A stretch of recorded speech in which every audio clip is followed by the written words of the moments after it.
സുരേഷ് ഗോപി സാറിന്റെ മോളുടെ ഭാഗ്യ അതിലേക്കായിരുന്നു ഞാൻ വരുന്നത്.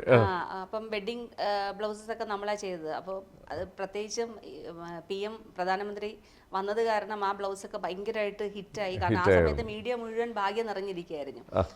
അപ്പോൾ ശരിക്കും പറഞ്ഞു കഴിഞ്ഞാൽ എനിക്ക് കുറേ നാൾ കോഴിക്കോട് നിന്ന് പോലും കസ്റ്റമേഴ്സ് വന്നു ബ്ലൗസ് അതുപോലെ ചെയ്യാൻ വേണ്ടി. കോഴിക്കോട് നിന്ന് ട്രിവാൻഡ്രത്ത് വരെ എന്ന് വെച്ച് കഴിഞ്ഞാൽ ഏകദേശം 12-13 മണിക്കൂർ യാത്ര ചെയ്തിട്ടല്ലേ അവർ വരുന്നത്. അപ്പം അത് ഭയങ്കര ഒരു ഹൈപ്പായിട്ടുള്ളൊരു സംഭവമായിരുന്നു. തീർച്ചയായിട്ടും ഭാഗ്യയുടെ ബ്ലൗസ് ഞങ്ങൾ വെറും 5 ദിവസം കൊണ്ടാണ് ചെയ്തത്. 5 ദിവസം കൊണ്ടാണ്. കാരണം പുള്ളിക്കാരത്തി തന്നെ സ്റ്റോറി ഇട്ടിട്ടുണ്ടായിരുന്നു. പുള്ളിക്കാരത്തി വേറെ 2 ബൊട്ടീക്സിൽ ഫേമസ് ആയിട്ടുള്ള 2 ബൊട്ടീക്സിൽ ചെയ്ത് പുള്ളിക്കാരത്തി സാറ്റിസ്ഫൈഡ് അല്ലായിരുന്നു. എന്നിട്ട് പുള്ളിക്കാരത്തിയുടെ മദർലോയും ശ്രേയസിന്റെ അമ്മയും പെങ്ങന്മാരൊക്കെ ഞങ്ങളുടെ കസ്റ്റമേഴ്സാണ്. അപ്പോൾ അവർ പറഞ്ഞു ഹർഷ ചേച്ചി എടുത്തൊന്ന് ട്രൈ ചെയ്യാമെന്ന് പറഞ്ഞു. അങ്ങനെയാണ് അവർ നമ്മുടെ അടുത്ത് വരുന്നത്. വളരെ ലിമിറ്റഡ് ടൈമായിരുന്നു. ആദ്യം ഒരു ഡ്രസ്സ് എന്ന് പറഞ്ഞു, പക്ഷേ പിന്നെ ഞങ്ങൾ 10ഓളം ഡ്രസ്സ് വെഡിങ്ങിന്റെ ആവശ്യത്തിന് 10ഓളം ഡ്രസ്സ് എല്ലാം കൂടെ ഒരു 10 ഡേയ്സിനുള്ളിൽ നമ്മൾ ചെയ്തു കൊടുക്കുകയും ചെയ്തു.